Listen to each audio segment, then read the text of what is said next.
تو اس کی کیا وجوہات؟ اور تیسری جو اہم ترین بات ہے، جب ہم ہفتہ وحدت کی بات کرتے ہیں، یونٹی کی بات کرتے ہیں، محبت کی بات کرتے ہیں، تو تمام امت مسلمہ کا درد، چاہے فلسطین، کشمیر جو ہے، نائجیریا اور یمن اور جتنے بھی دنیا میں مسلمان ممالک ہیں، یا ایون انسانی طور پہ ہم جن رشتوں میں استوار ہیں، ان میں جہاں جہاں بھی ظلم اور بربریت ہے، ہمارا فرض ہے کہ ہم اس پر آواز اٹھائیں۔ ان میں ایک جو چھوٹا سا جو یا بلکہ اہم ترین جو ایک ایشو اٹھا ہے، وہ یو اے ای میں ایسے افراد جن کو جو ہے ایبڈکشن کا سامنا ہے، جو کہ جو پاکستانی تشیعوں سے تعلق رکھتے ہیں، جو پاکستانی ہیں، اور وہ یو اے ای میں جو ہے ان کو 200-250 سے زائد افراد تقریباً جو ہے وہ لاپتہ کر دیے گئے ہیں، اور ان کے متعلق کوئی خبر ان کے گھر والوں کو نہیں ہے، اور مین اسٹریم میڈیا اس پر کوئی آواز بھی نہیں اٹھا رہا، اور عام عوام جو لوگوں سے منسلک ہیں وہ بہت پریشان ہیں اور اپسیٹ ہیں۔ اس پر آواز اٹھانے کی ضرورت ہے، اس پر جو ہے بیداری جو ہے فراہم کرنے کی ضرورت ہے۔ ان تینوں موضوعات کے اوپر ہم بات کریں گے۔ ہمارے ساتھ موجود ہیں بہت ہی محترم گیسٹ ہمارے، سید منیر حسین شاہ نقوی پاکستان سے، جو کہ انٹرنیشنل افیئر ایکسپرٹ ہیں اور اینالسٹ ہیں، اور ان کو ہم سب سے پہلے آپ کو ہم سید منیر حسین شاہ مبارک پیش کرنا چاہیں گے عید میلاد النبی کی اور وحدت ویک جو ابھی گزرا ہے اور رہا ہے اس کی مناسبت سے بھی، اور اس کے بعد ہم ان تینوں ایسپیکٹس کے اوپر باری باری بات کرنا چاہیں گے، جس میں سب سے پہلے میں یہ جاننا چاہوں گی کہ جو آج کا جو وقت ہے، یعنی اس زمانے میں، جو کہ ایک تو امام زمانہ سے بہت قریب ہے، دوسرا دنیا میں اس وقت جس قدر انتشار، جس قدر ہوس پرستی، جس قدر دشمنی، نفرت اور شرنگیزی کا جو ایک اب بازار گرم ہے، اس سب میں وحدت کتنی اہمیت کی حامل ہے، اور ہم کیا ایسا کریں کہ جو وحدت کو توڑنے کے راستے ہیں وہ بند ہو جائیں، اور ہم میں جو اچھے افراد ہیں، اگر ہم اینالائز کریں، اور اس پہ آپ کا بھی تجزیہ چاہوں گی کہ اگر ہم اینالائز کریں تو اچھے افراد کم نہیں ہیں، برے افراد کم ہیں، مگر ان برے افراد کا اثر ممکن ہے ہمارے ماحول میں زیادہ ہو، یعنی شرپسند افراد جو ہیں وہ ہیں تعداد میں بہت کم، لیکن ان کا اثر ہمارے ماحول پر زیادہ نظر آتا ہے۔ تو ایسا کیا کریں وہ تمام اچھے افراد کے جس سے ہمارے رسول خدا صلی اللہ علیہ وآلہ وسلم کی جو ذات اقدس ہے وہ خوش ہو، خوشنود ہو؟ اس پر آپ کی جو ہے رائے جاننا چاہوں گی۔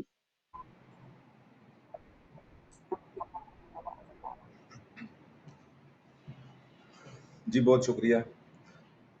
سب سے پہلے میری طرف سے بھی آپ کو، آپ کی پوری ٹیم کو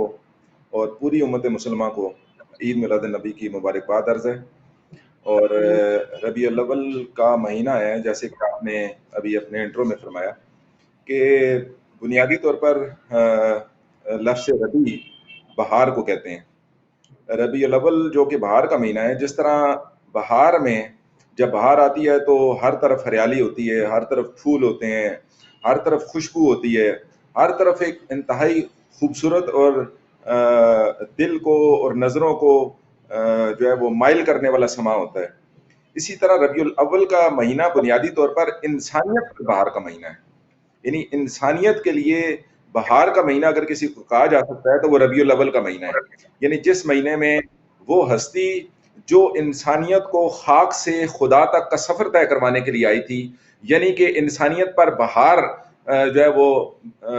بپا کرنے کے لیے آئی تھی، تو ربیع الاول کا مہینہ اسی طرح مقدس اور ذات گرامی کی وجہ سے انتہائی مقدس مہینہ ہے۔ اور اس مہینے میں یقیناً امت مسلمہ جو ہے وہ سیرت محمد مصطفیٰ صلی اللہ علیہ وآلہ وسلم کی طرف متوجہ ہوتی ہے، ان کا جشن مناتی ہے، ان کی سیرت کے تذکرے کرتی ہے، اور اس وحی خدا جو کہ جس مقصد کے لیے اس ہستی کا انتخاب کیا تھا اس کی طرف متوجہ ہوتی ہے، اور قرآنی اور الہی اصولوں کی طرف انسانیت متوجہ ہوتی ہے۔ تو لہٰذا یہ ربیع الاول کا مہینہ یقیناً انسانیت کے لیے ایک بہار کا مہینہ ہے، کیونکہ جب انسانیت وحی خدا سے، سیرت پیغمبر سے مستفید ہوتی ہے تو اس کے اوپر بہار آتی ہے، اور یہ انسانیت جو ہے وہ خاک سے خدا تک کا سفر طے کرتی ہے، اور یہی وہ ہدف ہے جس کے لیے انسان کو خلق کیا گیا تھا۔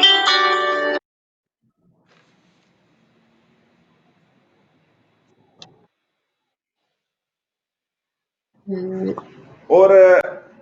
جیسے کہ آپ نے فرمایا کہ ہفتہ وحدت کے عنوان سے بھی اس مہینے کو منایا جاتا ہے 12 ربیع الاول سے 17 ربیع الاول تک۔ اس سے پہلے کہ ہم ہفتہ عبادت پر گفتگو کریں، میں چاہتا ہوں کہ ہم وحدت کو بیان کریں۔ لفظ وحدت کے لوگوں کے اندر پائے جانے والے شکوک و شبہات یا لوگوں کو جو وحدت کے حوالے سے کلیئرٹی نہیں ہے، جس کی وجہ سے وحدت پر عمل درآمد کرنے میں مشکل پیش آتی ہے اور معاشرہ جو ہے وہ ارتقاء کی منزلیں طے نہیں کر سکتا۔ بنیادی طور پر ازرو اسلام، ازرو قرآن، ازرو سیرت محمد مصطفیٰ صلی اللہ علیہ وآلہ وسلم، ازرو سیرت ائمہ معصومین علیہ السلام، اگر آپ وحدت کو بغور مطالعہ کریں تو سمجھ میں جو بات آتی ہے وہ یہ آتی ہے کہ وحدت واجب ترین عمل ہے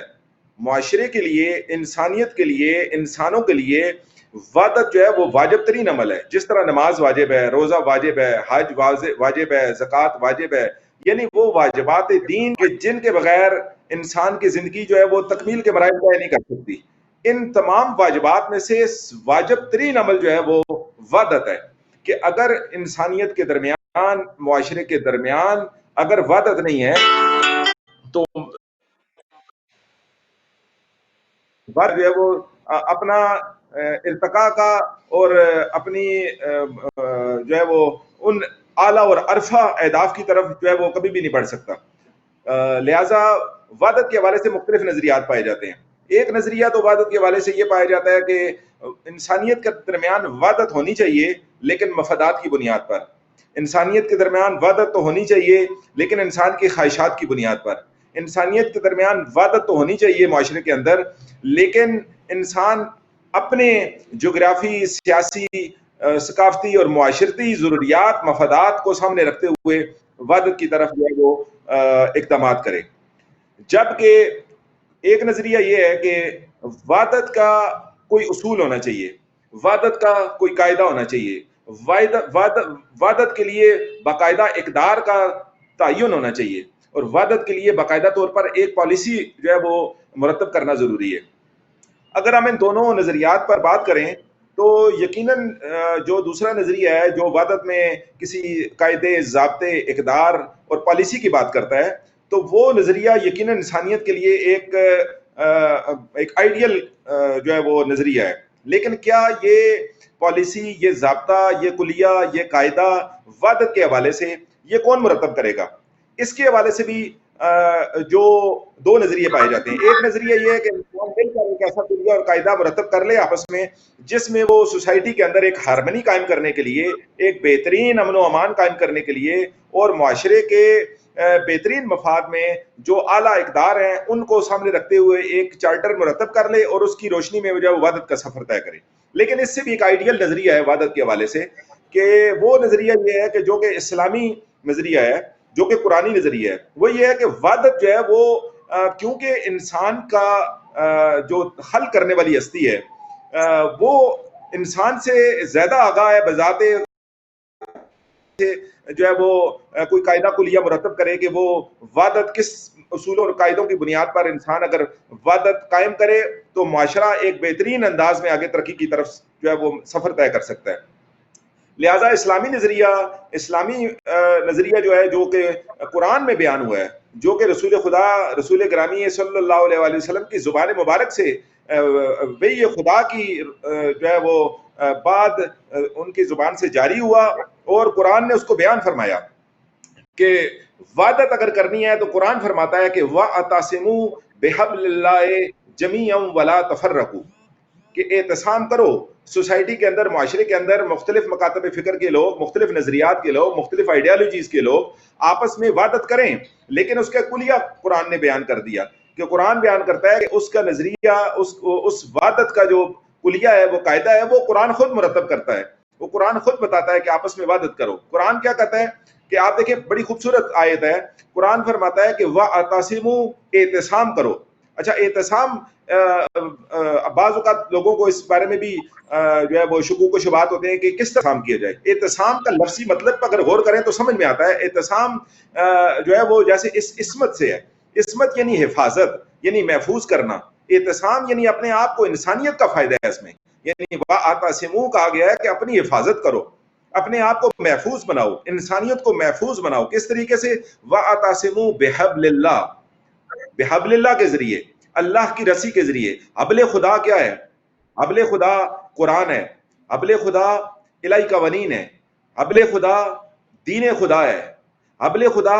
ذات گرامی محمد مصطفیٰ صلی اللہ علیہ وآلہ وسلم ہے. یعنی قرآن کہتا ہے اعتصام کرو، وَاعْتَصِمُوا بِحَبْلِ اللَّهِ، حبل خدا کے ساتھ اعتصام کرو، یعنی وعدت کرو، اپنے آپ کو محفوظ بناؤ وعدت کے ذریعے، اعتصام کرو بحبل اللہ کے ساتھ، اللہ کی رسی کو یعنی تھامو، افرو بحبل اللہ، اللہ کی رسی کو مضبوطی سے تھامو. جمیعاً اگلا لفظ بہت ہی اصل جو راز ہے جس پہ ہمارا آج جس پہ ہم گفتگو کر رہے ہیں کہ قرآن کہتا ہے کہ وعدت یعنی جمیعاً اجتماعی طور پر قرآن کی رسی کو فرد کرنا. وَاعْتَصِمُوا بِحَبْلِ اللَّهِ جَمِيعًا، یعنی یہ ہے قرآن کا پوری پالیسی، یہ ہے ضابطۂ اخلاق، یہ ہے ایک کوڈ آف لائف کہ جو انسان کو وحدت کی لڑی میں پرو دیتی ہے. کہ خدا کہتا ہے کہ تم سب لوگ فرد ہو کے نہیں، ایک اجتماعی طور پر پورا معاشرہ، ہر فرد، ہر گھرانہ، ہر سوسائٹی، ہر ملک کی، ہر علاقے کی قوم مل کر ایک خدا کے دیے ہوئے قوانین کا جو ہے وہ دامن تھام لے، آپ کے اندر وحدت ایجاد ہو جائے گی. ولا تفرقوا، اور اس کے بعد پھر منع کیا گیا کہ آج تفرقے کے کے ساتھ دور میں تفرقے کی طرف جانے سے قرآن کو قصور دے دیا تو کہ کیوں آج ہم وَاعْتَصِمُوا بِحَبْلِ اللَّهِ جَمِيعًا وَلَا تَفَرَّقُوا. اور ہم کیا کریں کہ ہماری جو وحدت ہے وہ بڑھ جائے، اور اس دور میں کتنی ضرورت ہے اس چیز کی کہ ہماری وحدت جو ہے وہ تشکیل پائے، اس کی کتنی اہمیت ہے. کیونکہ ہمارے پاس وقت کم ہے تو میں چاہتی ہوں کہ ہم جلدی سے اس ایسپیکٹ کو کور کر لیں تاکہ ہم اپنے اگلے ایسپیکٹ کی طرف بڑھ سکیں. جی، جیسے کہ قرآن نے ارشاد فرمایا کہ آپ وحدت کے لیے آپ کو قرآنی اصولوں کی طرف لوٹنا پڑے گا، الہی اصولوں کی طرف لوٹنا پڑے گا. اگر آپ قرآن کو پس پش ڈال کر الہی اور قرآنی اصولوں کو پس پش ڈال کر وحدت کی طرف جائیں گے تو معاشرہ کبھی بھی کامیابی کی طرف نہیں جا سکتا. معاشرے کے اندر انارکی رہے گی، بے چینی رہے گی، ہر فرد اپنے دل کی بات کرے گا، ہر فرد اپنے مفاد کی بات کرے گا، ہر فرد کو جو جس چیز میں اپنا بینیفٹ نظر آئے گا، ہر قوم کو، ہر ملت کو، ہر مذہب کو جو چیز اپنی نظر آئے گی. لہذا وحدت کے لیے بنیادی ترین اکائی ایک ہی ہے کہ آپ کو بحیثیت امت مسلمہ، آپ کو بحیثیت اسلامی معاشرے کے، آپ کو ہر چیز کو ترک کر کے، آپ کو قومی، ملی، قبائلی اور تمام اقدار کو ترک کر کے آپ کو جو ہے وہ خدائی اور الہی قوانین کی طرف لوٹنا پڑے گا، تب وحدت قائم ہو سکتی ہے. اس کے علاوہ وحدت قائم نہیں ہو سکتی. آپ دیکھیں، میں ایک چھوٹا سا یہاں پر جلدی سے 2 جملے عرض کرنا چاہتا ہوں کہ دیکھیں اسلام کے اندر جتنی عبادات ہیں ان کی بنیاد بھی دیکھیں، ان کا فلسفہ وحدت ایجاد کرنا ہے معاشرے کے اندر. نماز باجماعت کا تذکرہ ہے، نماز باجماعت کا ایک خاص وقت ہے. ایسے بھی ہو سکتا تھا کہ خدا کہتا ٹھیک ہے جس کو جب وقت ملے وہ نماز پڑھ لے. ایسے بھی ہو سکتا تھا خدا باجماعت نماز کا تذکرہ ہی نہ کرتا کہ فرد کرے. آپ دیکھیں باجماعت نماز اور اس نماز کے مخصوص جو ہے وہ اوقات، یہ وحدت کی بہترین مثال ہے کہ پوری سوسائٹی کو ایک وقت پر اکٹھا کر کے خدا کی بارگاہ میں حاضر کرنا، یہ وحدت کی مثال ہے. آپ حج کی طرف دیکھیں، ایک اس ٹائم پر پوری دنیا سے مطلب مسلمان کو اکٹھا کر کے ایک خاص مقام پر لوٹانا وحدت کی بہترین مثال ہے. آپ دیکھیں ماہ سیام کو دیکھیں، روزوں کو، مہینوں کو دیکھیں، ایک خاص ماہ کے اندر پوری امت مسلمہ کو،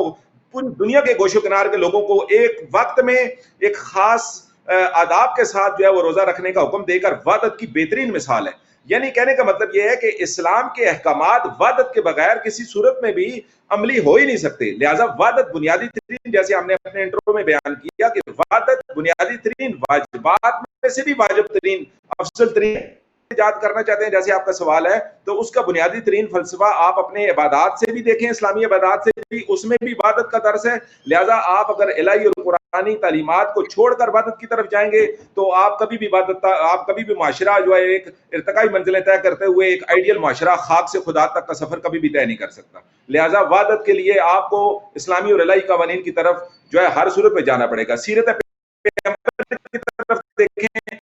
رسول خدا جب مدینہ پہنچے تو وہاں پر پہنچتے ہی سب سے پہلے مواخات قائم کی. عبادت کے بعد دیکھیں ایک باقاعدہ اسلامی نظام قائم کیا. اور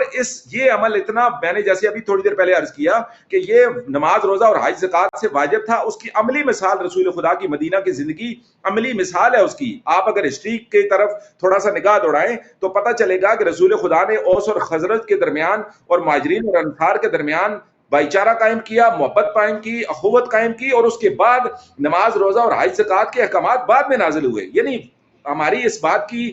تصدیق اور دلیل ہے اس بات کی کہ وحدت جو ہے وہ واجبات، جتنے دوسرے واجبات ہیں دین کے اندر، ان سے بھی واجب ترین عمل ہے. لہذا سوسائٹی اپنے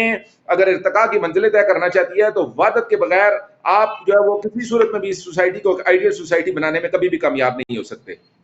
لہذا وحدت کے لیے آپ کو قرآنی اور الہی اصولوں کی طرف ہر صورت میں پلٹنا پڑے گا. سیرت ائمہ کی طرف دیکھیں تو وہ بھی یہی صورتحال ہے. اسی طرح امام خمینی نے دیکھیں انقلاب اسلامی کے بعد ہفتہ وحدت کا ایک باقاعدہ طور پر حکم جاری کیا. امام خمینی نے فرمایا کہ کے درمیان بجائے اس کے کہ اس ماہ ربیع الاول کو جو کہ انسانیت کی بہار کا مہینہ، جیسے ابھی ہم نے عرض کیا، یہ مہینہ بجائے انسانیت کی بہار کا مہینہ یہ قرار پائے اور انسانیت اپنی اعلیٰ اور عرفہ منزلیں طے کرتی ہوئی کمال کی طرف سفر کرے، وہ آپس میں الجھنے کے بجائے کہ رسول خدا کی ولادت کے حوالے سے کتنا چھوٹا سا فرق تھا، لیکن دیکھیں اتنی بابصیرت شخصیات علماء جو ہیں العلماء ورثۃ الانبیاء کے مصداق ٹھہرتے ہوئے انہوں نے اس کی باریک بینی سے جائزہ لیا کہ بجائے اس کے کہ مسلمانوں کو ان کاموں میں الجھا دیا جائے کہ اہل سنت کے نزدیک رسول خدا کی ولادت 12 ربیع الاول کو ہے اور ایک سند کے مطابق 17 ربیع الاول بھی ہے. اسی طرح اہل تشیع کے درمیان رسول خدا کی ولادت 17 ربیع الاول کے ہے اور ایک سند کے مطابق 12 ربیع الاول بھی ہے.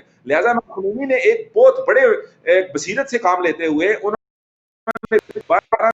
سے 17 ربیع الاول کو ایک حکم دیا مسلمانوں کے درمیان عبادت ایجاد کیا تاکہ مسلمان جو ہے وہ ذات گرامی مصطفیٰ صلی اللہ علیہ وآلہ وسلم کی ذات کو آپس میں تفرقے کا باعث بنانے کے بجائے وحدت اور آپس میں اتحاد کا باعث بنائیں اور پھر آگے کی طرف مل کر سفر طے کریں. تو لہذا امام خمینی کی بصیرت ہے کہ انہوں نے ہفتہ عبادت کا حکم دیا اور اس کے بعد ہفتہ عبادت کے ساتھ ساتھ دیکھیں کہ پچھلے 34 سال سے پچھلے 2 دن پہلے انٹرنیشنل اسلامک کانفرنس ہوتی ہے ایران کے اندر، جو کہ پچھلے 34 سال سے مسلسل عالمی طور پر ہفتہ عبادت کے عنوان سے منائی جاتی ہے. امام خمینی نے صرف فتویٰ نہیں دیا، امام خمینی نے عملی طور پر کام کر کے دکھایا. یعنی وہ ایک ہستی جس نے اپنے قول اور فعل کے ساتھ جس چیز کی طرف انسانی معاشروں کی رہنمائی کی، خود عملی طور پر کام کر کے دکھایا. اس 2 دن پہلے 34ویں انٹرنیشنل جو ہے ہفتہ عبادت کانفرنس جو کہ ایران کے اندر منعقد ہوتی ہے، جس میں پوری دنیا کے 100 لیکن اس دفعہ کرونا کی وجہ سے وہ انٹرنیٹ پر اس کو جو ہے وہ منعقد کیا گیا اور 167 ممبرز پوری دنیا کے اسلامک اسکالرز جو ہیں انہوں نے اس میں شرکت کی اور پچھلے کئی سالوں سے لوگ باقاعدہ ایران جا کر وہاں پر ہفتہ عبادت کے عنوان سے امام خمینی نے جو حکم دیا تھا اس کے مطابق مسلمانوں کے درمیان وحدت ایجاد کرنے کی وجہ سے ماہ ربیع الاول میں ذاتی گرامی مصطفیٰ صلی اللہ علیہ وسلم کی یوم ولادت کے ایام میں لوگ اکٹھے ہو کر آپس میں اپنے تمام مسائل کا حل ڈھونڈتے ہیں اور اپنے آپ کو الہی قرآنی اور رسول کی سیرت کے مطابق اس معاشرے کو آگے چلانے کے لیے باقاعدہ منصوبہ بندی کرتے ہیں، اقدامات کرتے ہیں اور جن کی باقاعدہ طور پر نتائج معاشرے کے اندر دیکھے جا سکتے ہیں. امت مسلمہ کے اندر اس وقت جو ہے وہ بہت بڑے نتائج جو ہے اس چیز کے وحدت کے بہت بڑے نتائج سامنے آئے ہیں. اس کے علاوہ ایک اور نقطہ میں بڑا اہم وحدت کے حوالے سے کہ جب وحدت کی بات آتی ہے تو دیکھیں وحدت کا جو عنوان ہے امت مسلمہ کے اندر، اس کے ساتھ ساتھ دیکھیں کہ ایک باقاعدہ کچھ طاقتیں ہیں، ایسی طاقتیں ہیں اسلام مخالف طاقتیں ہیں جس کی طرف آپ نے شروع میں اشارہ کیا اپنے انٹرو میں، وہ اسلام مخالف طاقتیں بھی اپنا پورا زور لگاتی ہیں کہ مسلمانوں کے اندر وحدت ایجاد نہ ہو، تفرقہ جو ہے وہ پیدا کیا جائے تاکہ ان کا جو طاغوتی حکومتیں ہیں، ان کی جو باطل حکومتیں ہیں، ان کی جو استکباری حکومتیں ہیں، ان کو دوام بخشا جا سکے، ان کا کنٹرول ہو، وہ عالمی طاقتوں کے طور پر اپنا جو ہے وہ معاشرے کے اوپر پورا کنٹرول قائم رکھ سکے. لہذا امام خمینی نے اس کا بھی توڑ نکالا. انہوں نے جو ہی معاشرے کے اندر، اسلامی معاشروں کے اندر طاغوتی حکومتیں، باطل حکومتیں، یہ عالمی صہیونی حکومت اور اس کے جو الائز ہیں وہ مل کر جب بھی مسلمانوں کے اندر وحدت کو پارا پارا کرنے کی بات کرتے ہیں تو امام خمینی نے باقاعدہ ایسے موقع پر صف اول میں آ کر ایسے فتوے جاری کیے جس کی وجہ سے مسلمانوں کی وحدت کو کوئی پارا نہ کر سکے. امام خمینی نے سب سے پہلے جو فتویٰ جاری کیا، انہوں نے کہا کہ مسلمانوں کے اندر ایک دوسرے مکاتب فکر کے خلاف کسی قسم کی آواز بلند کرنا یہ دشمن کا ساتھ دینے کے برابر ہے. دوسرے مکاتب فکر کی خلاف آواز بلند کرنا یہ باقاعدہ دشمن کے اعلی کار کے طور پر کام کرنے کے مترادف ہے. اور پھر امام خمینی نے کہا کہ تم لوگ آپس میں ہاتھ کھولنے اور باندھنے پر جھگڑ رہے ہو. جبکہ دشمن کی طرف نگاہ کرو، دشمن کی منصوبہ بندیوں کو جانو، دشمن کی سازش کی طرف توجہ کرو کہ دشمن تم ہاتھ کھولنے اور باندھنے پر لڑ رہے ہو، دشمن تمہارے ہاتھ کاٹنے پر تلا ہوا ہے۔ لہذا امام خمینی کے ایسے فتاوا جن کی روشنی میں وحدت امت کے اندر ایک بہت بڑی جو ہے وہ محرک ثابت ہوئے یہ فتاوا امام خمینی کے بالکل، یہاں بعد۔ پہ میں آگے بات کو بڑھانا چاہوں گی اسی بات سے کہ آپ نے ابھی طاغوت کی بات کی، آپ نے ابھی وحدت کی بات کی، آپ نے بتایا کہ کس طریقے سے ان کے جو بابصیرت فتووں نے جو ہے ہمیں وہ اصول فراہم کیے کہ جن کی روشنی میں آج ہم اپنے مسائل کو حل کر سکتے ہیں۔ تو ایک جو ابھی ہم نے دیکھا کہ اسلامو فوبیا کا جو ایشو ابھی ریسنٹلی شروع ہوا یا جب سے ماہ ربیع الاول سٹارٹ ہوا اس کے آس پاس ہی سے، کہ جیسے ایک ملعون جو صدر میکرون جیسا انسان ہے جو رسول خدا کے جو کارٹونز ہیں ان کو پبلش کرنے کو سمجھتا ہے کہ وہ فریڈم آف سپیچ ہے، اور اسلام کو اس دنیا کے لیے یا اس کے لیے جو ہے وہ ایک مشکل تصور کرتا ہے کہ یہ ایک کوئی اچھی چیز نہیں ہے، یا اس کو ایک نشانہ بناتا ہے ڈائریکٹلی۔ ہم نے پہلے جب بھی دیکھا، ہم نے دیکھا کہ نعوذ باللہ جب بھی رسول خدا کی تضحیق کی گئی تو وہ پہلے کوئی فرد یا کوئی گروہ کیا کرتے تھے، مگر اب جو فرق آیا وہ یہ آیا کہ ایک لیڈر کسی ملک کا، چاہے وہ بھی ایک سیکولر نظام کا لیڈر جو ہے وہ آتا ہے اور اس قسم کی بات کرتا ہے۔ آج سیکولرزم نے کیا وہ دینی شکل اختیار نہیں کر لی کہ ایک شدت پسندانہ دین کے طور پر سیکولرزم ورسز دیان یا خصوصاً اسلام جو ہے وہ آمنے سامنے کھڑے ہیں کہ ہمیں تو وہ شدت پسند کہتے ہیں، ہمارے اوپر تو الزامات لگائے جاتے ہیں، اور صدر میکرون کے جو بیانات تھے اس کو پروووکیشن بھی کہا گیا اسلام اور رسول خدا کے اگینسٹ، جو obviously اتنے سارے مسلمانوں کو انہوں نے ہرٹ کیا، وہ بھی ان ایام میں اور اس انداز سے۔ تو اس پر میں جاننا چاہوں گی کہ جب ایک لیڈر اس قسم کی بات کرتا ہے، سیکولر نظام کا لیڈر، کہ وہ کسی دین، کسی مذہب اور اس کی جو سیکرڈ پرسنالٹیز ہیں ان کو نشانہ بناتی ہے، تو اس کے پیچھے کیا ریزنز ہوتی ہیں؟ وہ تو ٹھیک ہے کہ پرووک کیا، وہ سارا جو کچھ وہ کریں گے اس سے وہ اپنے مطلب کے نتائج لینا چاہتے ہیں تاکہ وہ یا ہمارے لوگوں کا کوئی جو ویک پوائنٹس ہیں یا کمزوریاں ہیں ان کو سامنے لانے کی کوشش کرنے کے لیے یہ سب کریں گے، لیکن اصل ایجنڈا اس سب کے پیچھے کیا ہے؟ میں اس پہ چاہتی ہوں کہ آپ اپنی رائے دیں کیونکہ ہمارے وقت کم ہے اور ابھی ہمیں اگلا پہلو بھی ڈسکس کرنا ہے۔ جی دیکھیں، میں یہ سمجھتا ہوں کہ اسلامو فوبیا کے موجودہ زمانے کے اسلامو فوبیا پہ بات کرنے سے پہلے ہمیں یہ جاننا ضروری ہے کہ اسلامو فوبیا کی بیسیکلی بنیاد یا اس کی جو جڑیں ہیں وہ بہت گہری ہیں اور بہت پرانی ہیں۔ یعنی ایسا نہیں ہے کہ اسلامو فوبیا اچانک جو ہے وہ اس صدی میں جو ہے وہ ایک نظریہ بن کے سامنے آ گیا اور اس نے اپنا جو ہے وہ اثر دکھانا شروع کر دیا۔ اسلامو فوبیا کی جڑیں رسول خدا کی اعلان نبوت کے ساتھ ہی جو ہے وہ سامنے آنا شروع ہو گئی تھیں۔ جو ہی رسول خدا نے اعلان نبوت کیا اس سے پہلے وہی معاشرہ، اس سے پہلے وہی سیاسی اور قبائلی رہنما رسول خدا کو صادق اور امین کے نام سے جانتے تھے، لیکن جو ہی انہوں نے ایک اصول، ضابطے، قاعدے کی بات کی، معاشرے کو ایک خاص کوڈ آف الہی کوڈ آف جو ہے وہ لائف کے ذریعے چلانے کی بات کی، اصولوں کی بات کی، تو فوراً طور پر ان کے خلاف جو ہے وہ ایک سمجھے کہ آواز اٹھنا شروع ہو گئی۔ یعنی ان کو رسول کی ذات سے کوئی مسئلہ نہیں تھا، ان کو رسول کے نظریات سے مسئلہ تھا، ان کو رسول کے ان الہی اور اسلامی اقدار سے مسئلہ تھا، ان تعلیمات سے مسئلہ تھا۔ لہٰذا انہوں نے پھر رسول کو کبھی جادوگر کا، کبھی انہوں نے رسول خدا کے خلاف کس قسم کی منصوبہ بندی کی، کبھی کون سی سازش تیار کی۔ تو یہ ایک اسلامو فوبیا کی بنیاد رسول خدا نے جو ہی اسلام، دیکھیں کیونکہ اسلامو فوبیا ہے لہٰذا اسلام کے آغاز کے ساتھ اسلامو فوبیا بھی سٹارٹ ہو گیا تھا۔ ایسا نہیں ہے کہ شروع میں لوگوں نے اسلام کے رستے میں کوئی روڑے نہیں اٹکائے اور اب آگے 20ویں صدی میں یا 19ویں صدی میں ہم آپ کہیں کہ اسلامو فوبیا جو ہے اچانک کوئی ایک ڈراؤنا جو ہے وہ نظریہ بن کر سامنے آیا۔ لہٰذا یہ بات سمجھنی بہت ضروری ہے۔ رسول خدا کی رحلت کے بعد بھی اسلامو فوبیا جو سلسلہ ایک تسلسل کے ساتھ چلتا رہا، یہ ایک پوری لمبی بحث ہے۔ اب اس لیے ہم جو ہے ابھی موجودہ زمانے پہ کیونکہ اب بات کی آپ نے، ہم کرنٹ سینیریو کو سامنے رکھتے ہوئے صرف میں نے اشارہ کیا کہ اس کو سمجھنے کے لیے اسلامو فوبیا کی بنیاد کو سامنے رکھنا بہت ضروری ہے۔ اچھا، یہ اسلامو فوبیا ایجاد کیوں کیا گیا؟ رسول خدا کے زمانے میں کیوں کیا گیا؟ ان کے بعد کیوں کیا گیا؟ اور آج کے زمانے میں اسلامو فوبیا کے پیچھے یعنی مقاصد کیا ہیں؟ وہ طاقتیں جو اسلامو فوبیا پھیلانے میں مصروف ہیں، ان کے پیچھے آخر کو مقصد ہے، جیسے آپ نے اشارہ فرمایا اور آپ نے ایک سوال کی صورت میں سامنے رکھا، عوام کے سامنے رکھا اسلاموفوبیا بنیادی طور پر، جیسے ابھی آپ نے تھوڑی دیر پہلے خود بھی اپنے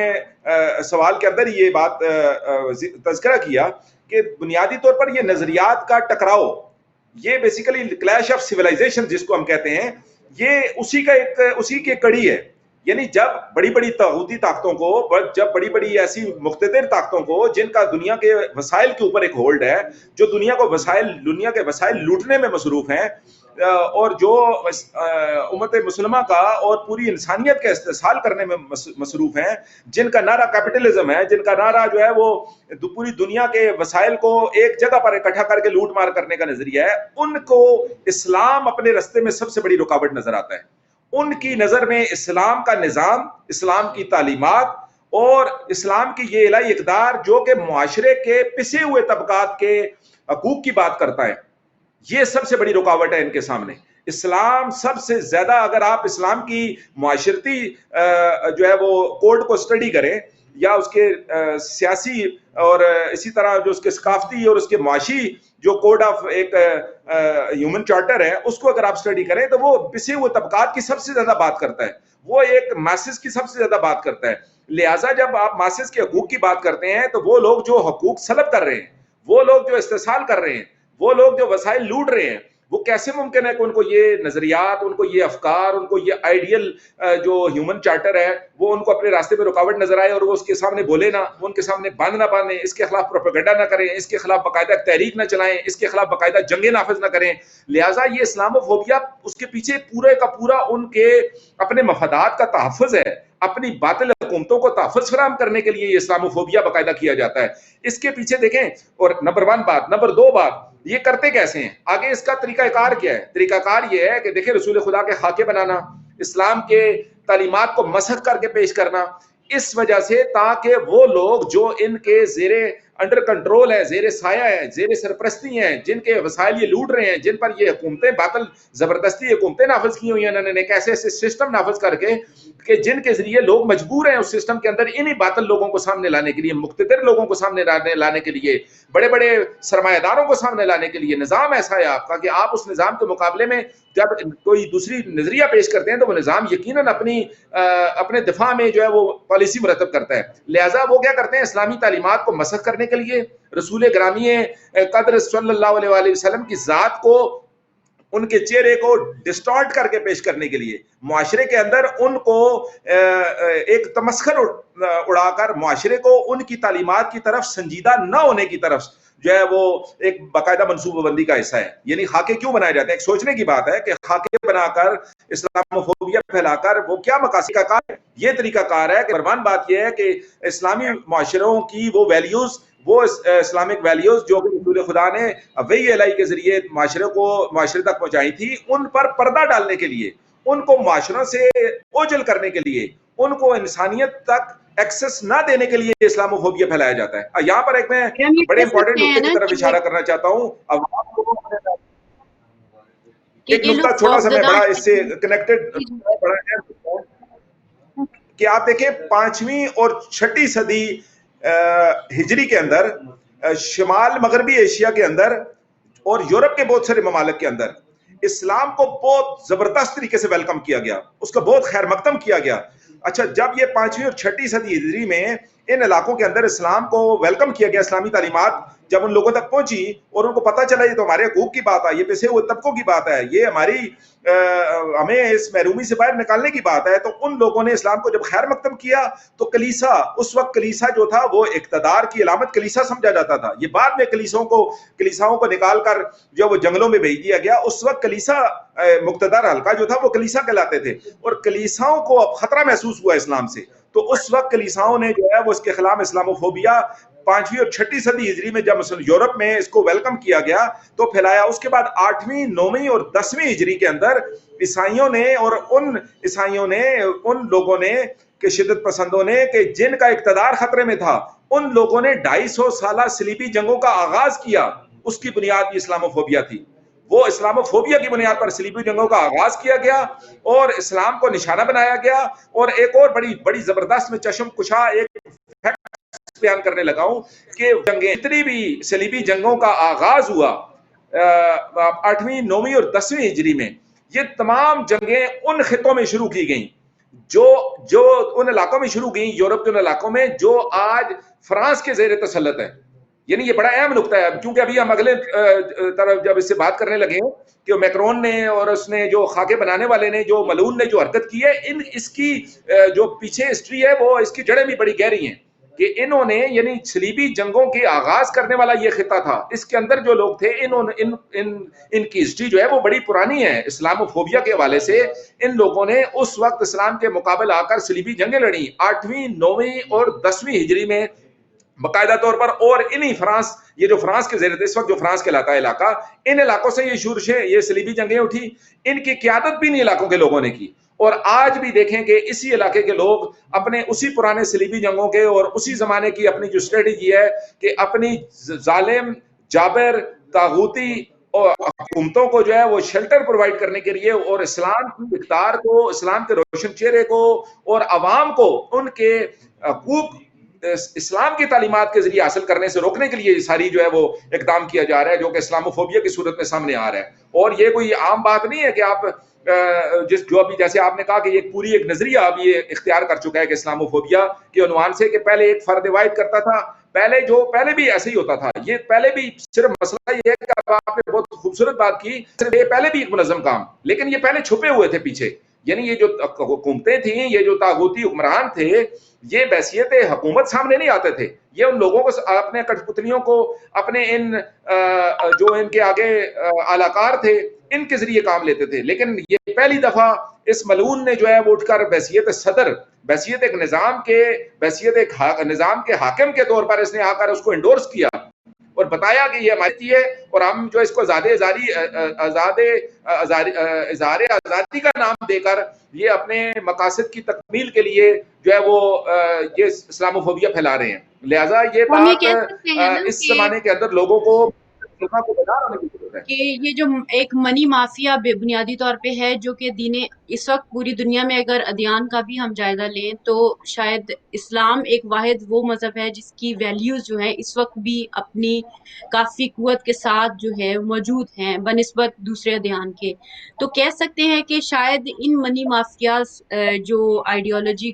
کے لوگ ہیں، جو اپنے آپ کو سیکولر کہتے ہیں اور اپنے آپ کو بڑا اچھا سمجھتے ہیں، ان کو ایک خوف موجود ہے کہ یہ جو اگر رولز اور ریگولیشن اور یہ جو آئیڈیالوجی اگر عام انسانوں تک پہنچ گئی جو کہ ان کے زیر تسلط ہیں، تو یہ ان کو بھی بدل سکتی ہے اور ان کے جو منی مافیا کے جو بھی ایجنڈاز ہیں ان کو نقصان پہنچ سکتا ہے. یا کیا آپ اس کو کسی اور انداز سے دیکھتے ہیں؟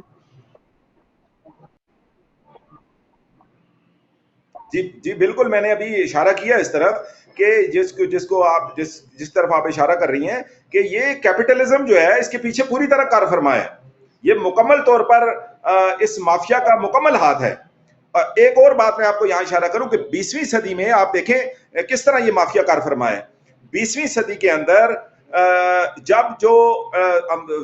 سیکنڈ ورلڈ وار جب ختم ہوئی تو آپ دیکھیں وہاں پر ابھی فرانس کے اندر ابھی رابر معظم نے اس طرف اشارہ فرمایا کہ جب اس ملعون نے توہین کی تو رابر نے بڑی خوبصورت بات ارشاد فرمائی. رابر نے کہا، ان جوانوں کو خطاب کر کے فرانس کے نوجوانوں کو کہا کہ اے فرانس کے نوجوانوں، کہ اظہار آزادی کو ٹول کے طور پر استعمال کرنے والا بندہ اور عوام کو یہ بتانے کے لیے کہ اظہار آزادی آپ کا ایک حق ہے، اس کو نیگیٹو طور پر استعمال کر کے ایک مقدس ترین ہستی کی توہین کرنے والا شخص، ہولوکاسٹ کے حوالے سے جب کوئی شکوک و شبہات ابھرتے ہیں، جب کوئی بات کی جاتی ہے تو اس کو جرم تصور کیا جاتا ہے. باقاعدہ فرانس کے اندر قانون ہے کہ اگر آپ ہولوکاسٹ کے حوالے سے کوئی شکوک و شبہات پیدا کریں گے، دیکھیں ہولوکاسٹ کے حوالے سے شکوک و شبہات ہیں کہ یہ باقاعدہ طور پر نظریہ گھڑا گیا ہے، ایسی کوئی بات نہیں تھی. باقاعدہ صہیونیوں کو، باقاعدہ ان ظالموں کو، ان طاغوتی لوگوں کو اس کیپٹلزم کے جو بنیادی طور پر بانی تھے، جیسے آپ نے اشارہ کیا کہ یہ مافیا تھا، اس مافیا کو باقاعدہ طور پر آرگنائزڈ وے میں ایک جگہ پر جا کر آباد کرنے کے حوالے سے ہولوکاسٹ کا نظریہ گھڑا گیا. اور آج وہی صہیونی آج پوری دنیا میں، جس طرف آپ نے اشارہ فرمایا ہے کہ کیپٹلزم کی بنیاد اس وقت دیکھیں پوری دنیا کا سرمایہ اس وقت صہیونیوں کے ہاتھ میں ہے. اور صہیونی جو چاہتے ہیں اس کے مطابق وہ اپنی جتنی منصوبہ بندی ہے اسلام مخالف، اسلاموفوبیا کے لیے، وہ ایک باقاعدہ اسٹریٹجی ڈیزائن کر کے دیتے ہیں اور اس پر عمل درآمد کراتے ہیں مختلف ممالک سے. لہذا فرانس کا صہیونی ریاست کو بنانے میں اس غاصب حکومت کو بنانے میں ان غاصبوں کو سیکنڈ ورلڈ وار کے بعد ایک ہولوکاسٹ کے نام پر تخیلاتی نظریہ گڑھ کر کہ اتنے لوگ لاکھوں لوگ مارے گئے، پہلے کہا جی 3 ملین مارے گئے، پھر 1.5 ملین پہ آئے، پھر کرتے کرتے، یعنی ایسا، اور باقاعدہ طور پر جو مفکر ہیں، جو دانشور ہیں، جو بڑے بڑے تھنک ٹینکس ہیں، انہوں نے اس نظریے پر سوچا کہ کیا پریکٹیکلی یہ پاسبل ہو سکتا ہے کہ ہولوکاسٹ جس طرح یہ نظریہ بیان کر رہے ہیں. اور اس کے بعد دوسری بات، چلیں اگر یہ ہوا تو اس کے اوپر نظریہ قائم کرنے میں، اس پر گفتگو قائم کرنے میں باقاعدہ جرم کیوں سرزد کیا جاتا ہے؟ دوسری طرف رسول خدا، رسول گرامی قدر پر جو ہے ان کی توہین پر کوئی جرم نہیں ہے، باقاعدہ اس کو اظہار آزادی کا نام دیا جاتا ہے. تو بالکل آپ کا اشارہ درست ہے کہ اس کے پیچھے باقاعدہ کیپٹلزم اور یہ صہیونی اور یہ وہ عالمی طاقتیں، جو کہ میں نے ابھی تھوڑی دیر پہلے اشارہ کیا کہ جو سرمایے کی لوٹ مار اور عوام کا استحصال کر کے عوام کا خون چوس کر جو ہے وہ ان کی اقتدار اور ان کا جو حکومتیں ہیں وہ قائم دائم ہیں، لہذا ان کا 100% اس کے پیچھے ہاتھ ہے. اور اس کے بعد آپ دیکھیں اس صہیونی، اس کیپٹلزم کا آپ اگلا قدم دیکھیں کہ اس وقت مڈل ایسٹ کے اندر انہوں نے اپنے کچھ علاقاروں کے ذریعے مل کر تفرقہ ایجاد کر، یہ دیکھیں ان کا باقاعدہ ایک پوری اسٹریٹجی اسلاموفوبیا پھیلانے کے لیے، وہ باقاعدہ مسلمانوں کے اندر علاقار پیدا کرتے ہیں. ایک علاقار بناتے ہیں جو کہ جو ہے وہ مقدسات کی توہین کرتا ہے، دوسرا علاقار جو بناتے ہیں یہ انہی کے لوگ ہیں. جیسے ایک اسٹیج ڈرامہ ہوتا ہے، اسٹیج پر آپ ایک بندے کو ایک کریکٹر دے دیتے ہیں، دوسرے کو دوسرا کریکٹر دے دیتے ہیں کہ آپ نے جو ہے وہ ہیرو کا رول کرنا ہے، آپ نے ولن کا رول کرنا ہے. اسی طرح انہوں نے لوگوں کے اندر تقسیم کار کی ہوئی ہے، مسلمانوں کے اندر غدار ڈھونڈ کر ایک کو کہتے ہیں تم نے ممبر پر کھڑے ہو کر دوسرے مقدسات مسلمانوں کے مقدسات کی توہین کرنی ہے، اس کے مقابلے میں دوسرا کریکٹر جس کو چوز کیا ہوا اس کو کہتے ہیں تم نے اس کے مقدسات کی توہین کے بعد اس مقتل فکر کو جس سے یہ بندہ لبادہ اوڑھ کر ان کے اندر گھسا ہوا ہے تم نے اس کو کافر قرار دینا ہے. اور پھر تیسرا کریکٹر ایک انہوں نے ایجاد کیا ہوا ہے جس کا کام ہے کہ آپ نے ان پر دہشت گردی نافذ کرنی ہے داعش کی صورت میں. ایسے ایسے گروپس بنائے ہوئے ہیں. تو یہ باقاعدہ طور پر اسلام کے تشخص کو ختم کرنے کے لیے، اسلامی تعلیمات کی ایکسس جو ہے وہ لوگوں عوام تک، انسانیت تک پہنچانے سے روکنے کے لیے، جیسے کہ میں نے اشارہ کیا کہ اسلام سب سے زیادہ 5ویں اور 6ٹھی صدی ہجری میں یورپ میں اس قدر مقبول ہوا اور لوگ اس کی طرف راغب ہوئے، تو اچانک انہوں نے 8ویں اور 9ویں صدی میں جنگیں نافذ کر دی اسلام فوبیا کے ذریعے. تو یہ اسٹریٹجی پیچھے بڑی ماضی سے چلتی آ رہی ہے اور آج تک جو ہے یہ باقاعدہ طور پر اب ایک پوری ادارے کی شکل میں، ایک منظم صورت میں، آپ نے جیسے اشارہ خود کیا کہ ایک باقاعدہ ایک نظریہ بن کے، گوگے نظریہ پہلے سے تھا لیکن اب یہ نظریہ پختہ ہو چکا ہے، یہ باقاعدہ طور پر ایک مضبوط اور پختہ نظریے کے طور پر یہ سامنے آ چکے ہیں. اور یہ گائیڈ لائن آپ دیں مختصراً سی کہ کیونکہ ابھی ہم نے تیسرا اسپیکٹ بھی اپنی بات کا کرنا ہے اور ہمارے پاس ٹائم کم ہے، کہ اس کا بیسٹ حل کیا ہے. اگر ہم مختصر حل اس کا دیکھیں کہ مثلاً اس پہ ریئیکشن جو آنا چاہیے مسلمان امت کا، ہر فرد واحد کا، اس کی طرف سے کیا بیسٹ سولوشن، یعنی ہم کہتے ہیں نا کہ یہ عمل انہوں نے کیا ہے تو ہمارا بیسٹ آنسر کیا ہے، رسول اللہ کی زندگی سے کیا ملتا ہے اور کیا ہم ایسا کریں کہ اس کا بیسٹ آنسر ان کو ملے.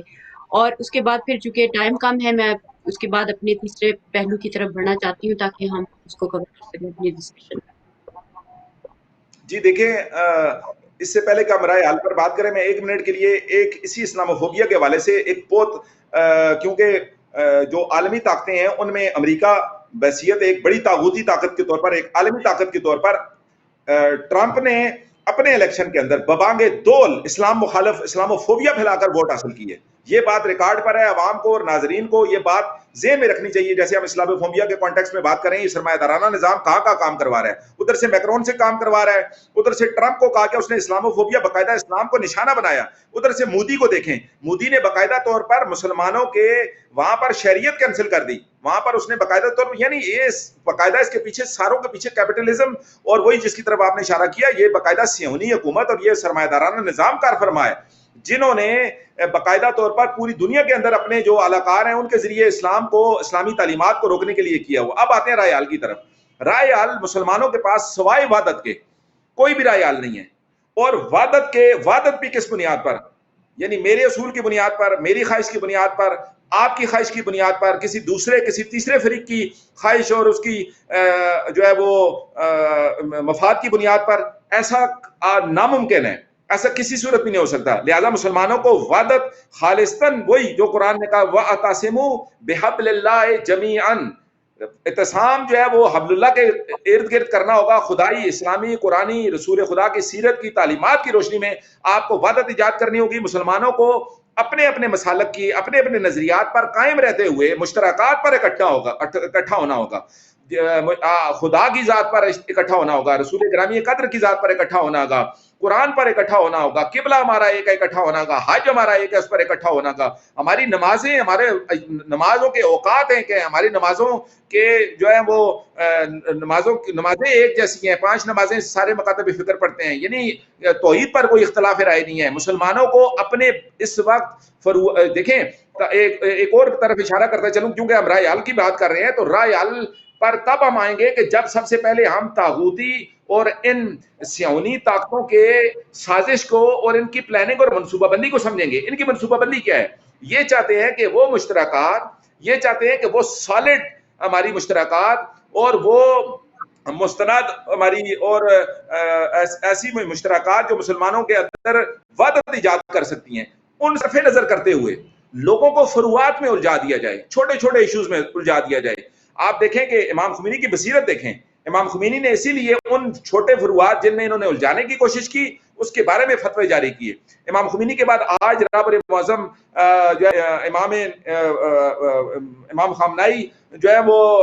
انہوں نے باقاعدہ طور پر اپنے فتاوا انہی فروعات کے بارے میں جاری کیے. جیسے کہ انہوں نے سب سے ایسا فتوا جس نے پوری ان صہیونی طاقتوں کی، عالمی طاقتوں کی ناک خاک میں رگڑ دی، وہ فتوا تھا کہ مقدسات اہل سنت کی توہین حرام ہے، صحابہ کرام کی توہین حرام ہے اور امہات المومنین کی توہین حرام ہے. اس فتوے نے ان عالمی طاقتوں کی ناک خاک میں رگڑ کے رکھ دی ہے، جس کی وجہ سے مسلمانوں کے اندر وحدت ایجاد ہوئی ہے. لہٰذا یہ لائے عمل ہے، یہ رائے حل ہے جو میں نے بیان کیا کہ اکابرین علماء سامنے آئے، رب معظم جس طرح سامنے آئے ہیں، فرنٹ فٹ پر آئے ہیں، انہوں نے فتاوا جاری کیے ہیں. دوسرے مکاتب فکر کی طرف سے بھی ایسے فتاوا جاری ہونی چاہیے کہ مسلمان اپنے مشترکات پر اطاعت کریں، اپنے جو مشترک نظریہ اس پر اکٹھے ہوں.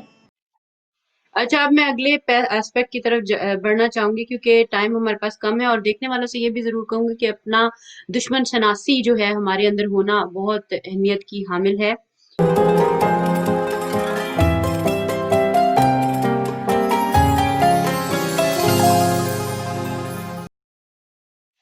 بسم اللہ الرحمن الرحیم. ویلکم بیک ناظرین. ہم حاضر ہوئے ایک چھوٹے سے بریک کے بعد. ہم بڑھتے ہیں اپنے مہمان کی جانب اور آخری جو ہمارا اہم ترین پہلو ہے اس کے اوپر بات کریں گے کہ جو کہ یو اے ای اور جو یو اے ای میں موجود پاکستانی جو کہ جن کو ایبڈکشن کا سامنا ہے، اور بہت سارے جو تقریباً 250-300 سے زیادہ افراد ہیں جو لاپتہ ہیں، جن کا معلوم نہیں چل رہا، اور ان کے جو لواحقین ہیں وہ بہت پریشان ہیں. تو اس کی طرف بڑھیں گے کہ یہ کیا ایشو ہے، اور اس پر جو مین جو اسٹریم میڈیا ہے وہ تو کوئی بات نہیں کر رہا، لیکن جو اپنے چینلز ہیں یا اپنے لوگ ہیں ان کو اس پر آواز اٹھانی چاہیے تاکہ ان بہن بھائیوں کی ہدایت رسی ہو سکے، کیونکہ وہ بیٹے، وہ بھائی، وہ ہماری ہی بہن بھائی ہیں، اور جن کی فیملیز افیکٹ ہو رہی ہیں وہ ہماری ہی فیملیز ہیں. تو obviously جب ہم میلاد مصطفیٰ منا رہے ہیں تو اس چیز کو ہمیں دھیان میں رکھنا چاہیے کہ وحدت کے ساتھ ذمہ داری بھی آتی ہے. جی منیر بھائی، میں جاننا چاہوں گی کہ یہ جو یو اے ای میں اور جو ان ایریاز میں جو ہمارے پاکستانی بھائی ہیں، جو بیٹے ہیں، وہ ان کو لاپتہ کیا جا رہا ہے، اور جب ان کے لواحقین فون کرتے ہیں تو کوئی پتہ نہیں بتاتا کہ وہ کہاں چلے گئے، کیوں چلے گئے. اگر کسی پر کوئی چارجز بھی ہوں تو وہ ان کا قانونی طریقہ ہوتا ہے حل کرنے کا، مگر نہ تو پاکستان میں مین اسٹریم میڈیا اس پہ آواز اٹھا رہا ہے، نہ ہی جو ہماری حکومت ہے وہ اس پہ ہمارے جو ان بھائیوں کے لواحقین کو کوئی حل بتاتی ہے. ہمارے پاس آخری 5 سے 6 منٹ ہے. میں چاہوں گی کہ اس پہ آپ جو اہم ترین ہیں اس کو بیان کریں. جی دیکھیے، یہ اس وقت جو یو اے ای میں مسئلہ درپیش ہے کہ بہت سارے لوگوں کو پکڑ دکڑ جاری ہے، بہت سارے لوگوں کو بغیر کسی کوئی وجہ بتائے، بغیر کوئی مقدمہ قائم کیے لوگوں کو اٹھا لیا گیا ہے، اور لوگوں کے لواحقین جو ہے ان کے خاندان پریشان ہیں، اور خصوصی طور پر بہت سارے پاکستانیوں کو، اور پاکستانیوں میں سے بھی بہت سارے لوگ جو مکتب تشیع سے تعلق رکھتے ہیں، ان لوگوں کو اٹھا لیا گیا ہے. اور ان لوگوں میں سے بھی یہ نقطہ بڑا امپورٹنٹ ہے اس کو بات کو، جو کیونکہ ہمارا یہ جو ہمارا پچھلے ٹاپک تھا اسلاموفوبیا کے والے سے، یہ اس سے کنیکٹڈ ہے، یہ اس سے انٹر لنکڈ ہے، یہ اسی کا ایک تسلسل ہے. جیسے کہ ابھی ہم بات کر رہے تھے اسلاموفوبیا کے والے سے، یہ اور ہم بات کر رہے تھے صہیونی جو ہے وہ حکومت کے حوالے سے کہ یہ باقاعدہ یہ ساری اسی کی منصوبہ بندی کا ایک تسلسل ہے کہ اور مکتب تشیع کے اندر بھی ان لوگوں کو اٹھایا گیا ہے کہ جن کے اندر ایک مقاومتی نظریہ، جن کے دینداری کے حوالے سے ایک انتہائی روشن چہرے کے طور پر پہچان رکھتے تھے وہ لوگ، ان لوگوں کو بقایا اور متحرک لوگ تھے، یعنی اپنے دین سے خالص تھے، اپنے دین کے حوالے سے درد رکھنے والے تھے، دینی تعلیمات پر عمل درآمد کرنے والے تھے، ان لوگوں کو باقاعدہ طور پر خطرے کے طور پر، یعنی اسلامو فوبیا کی ہی ایک قسم ہے۔ اور یہ ہوا کیوں؟ یو اے ای کے اندر یہ کیسے ہوا؟ جب سے یو اے ای نے اسرائیل کو تسلیم کیا ہے، جب سے اسرائیل کے ساتھ امن معاہدہ کیا ہے، اس کے بعد اسرائیل نے یو اے ای کو اپنی منصوبہ بندی اور اپنی جو اس کی ایک سازش ہے اسلامو فوبیا کے حوالے سے، اس پر عمل درآمد کرنے کے لیے دباؤ ڈالا ہے۔ اور اس کی پہلی کڑی کے طور پر انہوں نے مکتب تشیع کے افراد کو، اور مکتب تشیع کے افراد کے اندر ان لوگوں کو جو دین کی طرف راغب لوگ ہیں، جو اسلامی تعلیمات پر عمل درآمد کرنے والے لوگ ہیں، جن کو 35 سال ہو گئے ہیں ان ممالک کے اندر جو ہے وہ زندگی بسر کر رہے ہیں، اور خصوصی طور پر ان میں ہمارے پاکستان کے وہ علاقے جن کا اسلامی اور دینی تعلیمات کے حوالے سے ایک انتہائی روشن چہرے کے طور پر پہچان رکھتے ہیں، وہ علاقے جیسے کہ پارا چنار ہے، جیسے کہ گلگت بلتستان ہے، ان لوگوں کو اور ان کے اندر ایک مقاومت کی اور دینی غیرت کی ایک باقاعدہ اور دینی تعلیمات کے حوالے سے ان کی ایک بہت بڑی شناخت اور پہچان ہے پوری دنیا کے اندر، ان لوگوں کو اٹھایا گیا اپنے لیے خطرہ سمجھتے ہوئے، اپنی وہی بات کہ اپنے اس صہیونی مقاصد اور مفادات کے لیے خطرہ تصور کرتے ہوئے اس دوسرے ملک کے اندر، آپ دیکھیں صہیونی کس طرح کام کرتے ہیں، جیسے آپ نے خود اشارہ کیا کہ یہ باقاعدہ ایک پورا پیچھے ایک ان کا کیپٹلزم کا ایک پورا ایک سسٹم ہے جو کار فرما ہے کہ یہ وہ لوٹ مار کا مال، یہ وہ عوام کا خون سے چوسا ہوا اور اکٹھا کیا ہوا اور عوام کی وسائل جس سے لوٹا ہوا مال جو ہے وہ اس کو بروئے کار لاتے ہوئے انسانیت کے خلاف اس قسم کے جو ہے وہ المناک اور اس قسم کے جرائم کے ارتکاب جو ہے وہ منصوبہ بندی کے ذریعے ارتکاب کرتے ہیں۔ لہٰذا یو اے ای جو ہے اس نے اس وقت ایک مکمل غلامانہ سوچ، ایک اور نقطہ یہاں پر میں عرض کر دوں کہ اس وقت صہیونی حکومت کا اس سے پہلے بھی انہوں نے تسلیم آج کیا ہے، یہ ساری دنیا جانتی ہے کہ یہ جو مڈل ایسٹ کے اندر عرب ممالک ہیں یہ پرانے غلام ہیں ان کے، صرف اب ایک وقت ایسا آ چکا ہے، جیسے آپ نے اسلامو فوبیا کے حوالے سے کیا کہ اب بات کی آپ نے کہ اسلامو فوبیا جیسے آج ایک نظریے کے طور پر کھل کے حکومتیں سامنے آ گئی ہیں، اسی طرح اسلامو فوبیا کے ساتھ ساتھ انہوں نے آج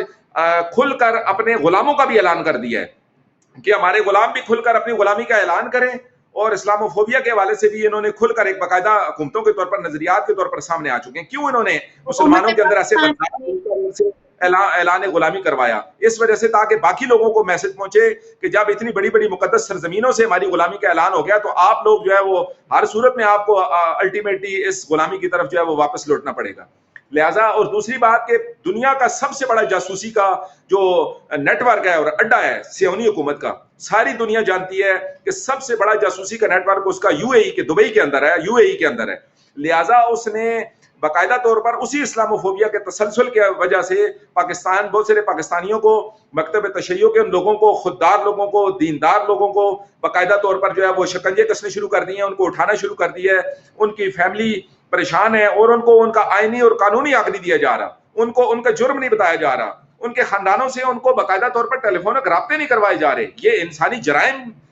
جرائم ہے کہ آپ جو ہے وہ کسی سے قانون، آپ یعنی وہ مملکتیں جو اپنے آپ کو آئین اور قانون کے علم بردار سمجھتے کوئی ہیں، حل جو ہیومن کوئی رائٹ حل سمجھتے ہیں، آپ کی وہ نظر میں لوگ آتا ہیومن ہو؟ رائٹ کہ ظاہر ہے جو ہمارے بھائی اور بیٹے جن کے لواحقین یا پریشان بیٹھے ہیں، ان کی دادرسی کیسے ہو، کیا کیا جائے اس پر کہ ان کو کوئی اتا پتہ مل جائے، ان کے بھائی بیٹے ان کو خیر وعافیت سے واپس مل جائیں، اور حکومت پاکستان کیوں خاموش ہے اس پہ، اور عام جو مین اسٹریم میڈیا ہے وہ کیوں اس پہ نہیں کر رہا،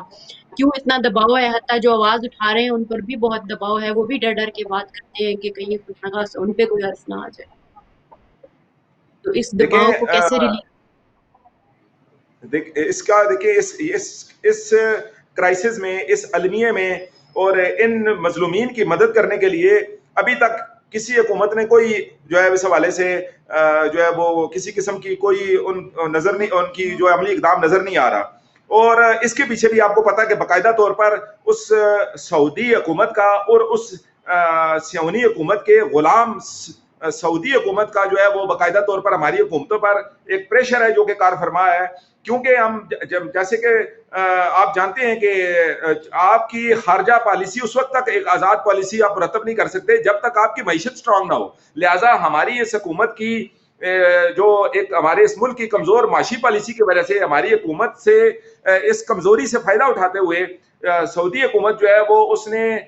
اس حوالے سے یقیناً ہماری حکومت جو ہے وہ اگر اس قسم کا کوئی اقدام اٹھاتی ہے تو ان کو اس کے کنسیکوینسز جو ہے وہ برداشت کرنے کے لیے ان کے پاس ابھی اس قسم کے کوئی الٹرنیٹس نہیں ہے کہ جس کی طرف وہ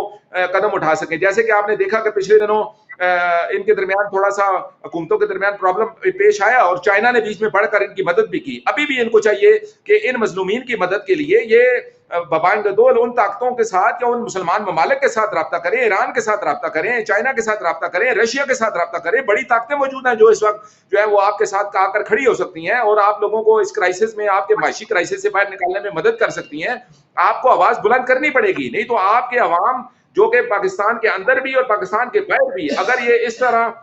ان لوگوں کو جبر، ظلم اور اس بربریت کا سامنا کرنا پڑے گا تو یہ معاشرے کے لیے بھی، حکومتوں کے لیے بھی، مملکت کے لیے بھی کسی صورت میں بھی سود مند نہیں ہے. لہٰذا مملکت اور حکومت جو کہ ایک سرپرست کا رول رکھتی ہے، کردار رکھتی ہے، اس کا کام ہے کہ اپنی رعایا کا جو ہے اور آئینی اور قانونی ان کے جو حقوق ہیں ان کا تحفظ ان کا کیا جائے. لہٰذا انٹرنیشنل لاز موجود ہیں کہ اگر آپ کے عوام، آپ کی مملکت کے لوگ کسی دوسرے ملک کے اندر اگر ان کو کسی قسم کا کوئی مسائل ہیں، اگر ان کے کچھ آتا کہ اگر کچھ لوگ مجرم بھی ہیں تب بھی آپ لوگوں کو باقاعدہ طور پر ان کے جرائم کے حوالے سے آگاہ کیا جاتا ہے. اور کجا کے یہ لوگ مظلومین، کجا کے یہ دیندار لوگ، کجا کے یہ ایسے لوگ جو کہ ایک دینی غیرت رکھتے ہیں، ان لوگوں کو جو ہے ظلم و ستم کا نشانہ بنایا جائے. اور قابل افسوس حالت ہے ہماری حکومتوں کی کہ یہ حکومت جو ہے وہ کسی قسم کا اقدام نہ کرے، کوئی بیان تک نہ دے. ابھی تک مین سٹریم میڈیا میں کوئی بات تک نہیں کی جاتی. یہ ظلم کی انتہا ہے. یہ حکومتوں کو اپنے کردار ادا کرنا چاہیے اور باقاعدہ طور پر اپنی عوام کا خیال رکھنا چاہیے، لیکن حکومتوں کے اس افسوسناک کردار سے قطع نظر عوام کو بڑھ کر جو ہے اس وقت جو ہے وہ حکومتیں اپنا کردار جو ہے ان کی اپنی مجبوریوں کی وجہ سے ادا کرتی ہیں نہیں کرتی ہیں، آگے بھی کوئی ہمیں امید نہیں ہے، لیکن عوام بھرپور کردار ادا کر سکتے ہیں. دیکھیں میکرون کی اس ملون کی خاکے بنانے کی جو اس نے انڈورسمنٹ کی تھی اور اس کا جو ہے وہ باقاعدہ طور پر اس نے اس کا ساتھ دیا تھا، اس پر جب عوام کا وسیع پیمانے پر پوری ملت مسلمہ کا عوام کا رد عمل آیا تو اس کو ایک سٹیپ پیچھے ہٹنا پڑا. ابھی وہ تذبذب کا شکار ہے گو کہ وہ اور اس کے پیچھے یہ پریشر کار فرما ہے. لہٰذا حکومتوں سے زیادہ عوام کا پریشر ہوتا ہے نظام قائم کرنے میں، نظام گرانے میں، نظام کو ارتقاء کے مراحل طے کرنے میں عوام کا بنیادی رول ہوتا ہے. لہٰذا عوام کو چاہیے کہ وہ آگے بڑھیں اور بڑھ کر جو ہے وہ اس اپنے مظلومین بھائیوں کی یو اے ای کے اندر جو ہے ان کے خلاف ان کے حق میں آواز بلند کرے اور ان ظالموں کے خلاف آواز بلند کریں. سوشل میڈیا پر بھرپور کیمپین چلائیں اور جو ہے وہ ان مظلومین کے لیے آواز بلند کریں تاکہ ان کو رہائی اور نجات نصیب ہو ان ظالموں کے جو ہے وہ شکنجوں سے. ورنہ روز قیامت جو ہے وہ ہم جو ہے وہ ان ظالموں کے ساتھ ساتھ ربیع الاول کے ایام میں سیرت رسول گرامی قدر صلی اللہ علیہ وآلہ وسلم کا جو بنیادی ترین اصول ہے کہ مظلوم کے ساتھ کھڑے ہو جاؤ، ظالم کے خلاف کھڑے ہو جاؤ. لہذا وہ کہتے ہیں کہ ظالم اگر آپ کا بھائی بھی ہے تو آپ اس کے خلاف کھڑے ہوں، مظلوم اگر آپ کا دشمن بھی ہے تو آپ اس کے لیے آواز بلند کریں. اسلام کی بنیادی تعلیمات ہیں، اس ربیع الاول کی تعلیمات ہیں. اس ماہ ربیع انسانیت کے اوپر بہار کے اس مہینے کی ہمارے اوپر کچھ